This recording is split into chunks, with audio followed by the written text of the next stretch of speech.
റസൂലുള്ളാഹി സ്വല്ലല്ലാഹു അലൈഹി വസല്ലമയുടെ ജീവിതം അങ്ങനെ നീങ്ങി. പിന്നെ നമ്മൾ പറയുന്ന പോലെ സീറയിലൊരു വിടവാണ്. ആ വിടവ് നികത്തുന്നതൊന്നും നമുക്ക് ചരിത്രത്തിൽ കാണാൻ കഴിയില്ല. പിന്നീട് നമുക്ക് പ്രധാനപ്പെട്ടൊരു സംഭവം ഉണ്ടായതായി കാണാൻ കഴിയുന്നത് പ്രവാചകൻ്റെ 35 വയസ്സിലാണ്. 10 വർഷങ്ങൾ വീണ്ടും കഴിഞ്ഞു. നമ്മൾ 14-15 കഴിഞ്ഞ് 10 വർഷം കഴിഞ്ഞിട്ടാണ് 25-ലേക്ക് എത്തിയത്. പിന്നെ അവിടെ നിന്നൊരു 10 വർഷം കഴിഞ്ഞിട്ടാണ് 35-ലേക്ക് എത്തിയത്. അന്നാണ് കഅബയുടെ പുനർനിർമ്മാണം നടക്കുന്നത്. കഅബ എന്ന് പറയുന്നത് അന്നത്തെ ഒരു നിർമ്മിതി എന്ന് പറയുന്നത് മേൽക്കൂരയൊന്നും ഇല്ലാത്തൊരു രൂപത്തിലായിരുന്നു.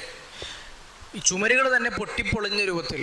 അത് വെള്ളപ്പൊക്കം മൂലവും അതുപോലെ തന്നെ പ്രവാചക ജനനത്തിൻ്റെ കുറച്ച് മുമ്പ് ഒരു തീപിടുത്തമുണ്ടായി കഅബയിൽ. അതുമായി ബന്ധപ്പെട്ടുമൊക്കെ കഅബയുടെ ഒരുപാട് വസ്തുക്കൾ നശിച്ചിട്ടുണ്ട്. കഅബയുടെ ചുമരുകൾ തന്നെ കല്ലുകൾ പലരും അടർന്നുപോയി.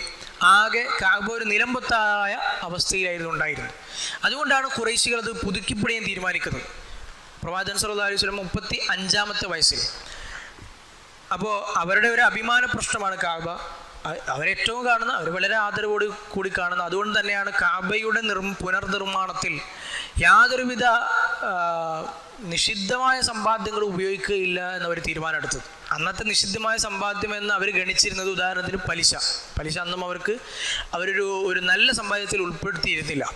മറ്റൊന്ന് അന്യായമായി വാങ്ങിച്ച മഹറോ അതുപോലുള്ള കാര്യങ്ങൾ, അതുപോലെ മറ്റ് കച്ചവടത്തിലോ മറ്റോ പിടിച്ചെടുത്ത സമ്പത്ത്, ഇതുപോലുള്ള അന്യായമായ മാർഗത്തിലൂടെ അവർ നിഷിദ്ധമായി കണ്ടിരുന്ന തിന്മയുടെ മാർഗത്തിൽ സമ്പാദിച്ചതൊന്നും കഅബയുടെ പുനർനിർമ്മാണ വേളയിൽ അതിനെ നിർമ്മിക്കുന്നതിൽ ഉപയോഗിക്കുകയില്ല എന്ന് ഖുറൈശികൾ തീരുമാനിച്ചിരുന്നു എന്ന് നമുക്ക് കാണാൻ കഴിയും. അങ്ങനെ അവരതിൻ്റെ നിർമ്മാണം തുടങ്ങിയപ്പോൾ ഉള്ളൊരു പ്രശ്നം, കഅബയുടെ ഉള്ള ഈ നിർമ്മിതി ആര് പൊളിക്കും എന്നുള്ളൊരു പ്രശ്നമായിരുന്നു. കാരണം 35 വർഷങ്ങൾക്ക് മുമ്പ് കഅബ പൊളിക്കാൻ വന്ന അബ്രഹത്തിനെ നേരിട്ട് കണ്ട ആളുകൾ അന്ന് ആ കൂട്ടത്തിലുണ്ട്. കഅബ ഏതാവശ്യത്തിനാണെങ്കിലും പൊളിക്കുക എന്ന് പറയുമ്പോൾ അവർക്കൊരു ഭയം, പൊളിച്ചാൽ എന്തെങ്കിലും സംഭവിക്കുമോ, അതിനുവേണ്ടി ആരും മുന്നിട്ട് വരുന്നില്ല. അവസാനം വലീദ് ഇബ്നുൽ മുഗീറ ചരിത്രത്തിൽ പ്രസിദ്ധനാണ്. അദ്ദേഹം പ്രവാചകന്റെ ശത്രുവായിരുന്നു. കാര്യങ്ങൾ മനസ്സിലാക്കാൻ കഴിവുള്ള ഖുറൈശികളിലെ ബുദ്ധിമാനായ പ്രമാണിയായ വ്യക്തിയായിരുന്നു വലീദ് ഇബ്നുൽ മുഗീറ. അദ്ദേഹത്തിൻ്റെ മകനാണ് ഖാലിദ് ഇബ്നുൽ വലീദ് റളിയല്ലാഹു അൻഹു.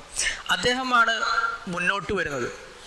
മഖ്സൂം ഗോത്രക്കാരാണത്. മഖ്സൂം ഗോത്രം ഖുറൈശികളിലെ പ്രമുഖ ഗോത്രമാണ്, ഉന്നത ഗോത്രമാണ് മഖ്സൂം ഗോത്രം.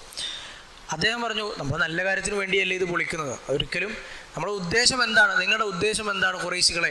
നമ്മളത് നന്നാക്കാൻ വേണ്ടിയാണല്ലോ. അള്ളാഹു ഒരിക്കലും ഇത് നന്നാക്കാൻ വേണ്ടി അതിനെ പൊളിക്കുക എന്ന് പറയുന്നത് ഒരു തെറ്റായ കാര്യമായി കാണുകയില്ല. അതൊന്നും പ്രശ്നമൊന്നുമില്ല.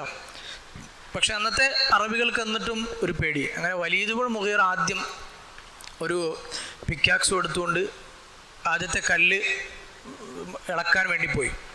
ഇളക്കിയിട്ട് പറഞ്ഞു, വരൂ, ഞാൻ തുടങ്ങിയല്ലോ.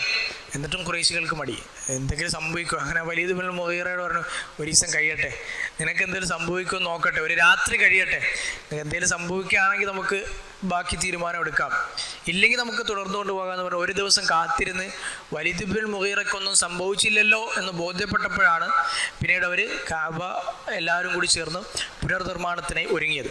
ഓരോ ഭാഗവും ഓരോ ഗോത്രങ്ങൾക്ക് അല്ലെങ്കിൽ 1-2 ഗോത്രങ്ങൾക്ക് വേണ്ടി വീതിച്ചു കൊടുത്താണ് അവർ കഅബയുടെ നിർമ്മാണം തുടങ്ങിയത്. ഓരോ ഭാഗവും ഓരോ ഗോത്രം, അതിൻ്റെ നിർമ്മാണവും അതിൻ്റെ സമ്പത്തും ഒക്കെ ആ ഗോത്രക്കാർ ഏറ്റെടുക്കുക എന്ന അർത്ഥത്തിൽ. അങ്ങനെ കഅബയുടെ വാതിലുള്ള ഭാഗം ബനു അബ്ദുമനാഫിനും ബനു സുഹ്റ എന്ന ഈ 2 ഗോത്രങ്ങൾക്കാണ് കൊടുത്തിട്ടുള്ളത്. റസൂലുള്ളാഹി സ്വല്ലല്ലാഹു അലൈഹി വസല്ലമയുടെ കുടുംബമായ അബ്ദുമനാഫ്. അതുപോലെ തന്നെ ഹജറുൽ അസ്വദും റുക്നുൽ യമാനിയും ഇരിക്കുന്ന ഈ 2-നും ഇടയിലുള്ള ഭാഗം അത് ബനു മഖ്സൂം ഗോത്രത്തിനാണ് കൊടുത്തത്.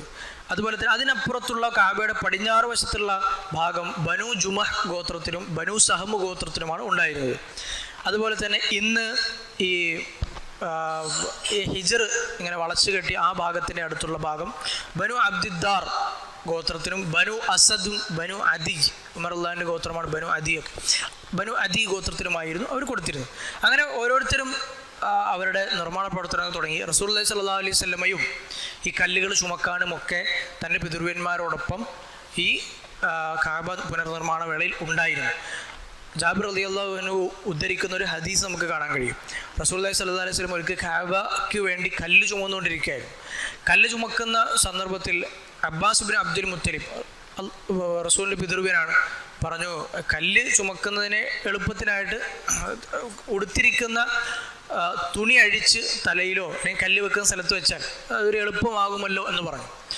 അങ്ങനെ റസൂലുള്ളാഹി സ്വല്ലല്ലാഹു അലൈഹി വസല്ലം ഉടുത്തിരിക്കുന്ന തുണി അഴിച്ച് കല്ല് വെക്കാൻ വേണ്ടി അദ്ദേഹത്തിൻ്റെ ചുമലിൽ വെച്ചു.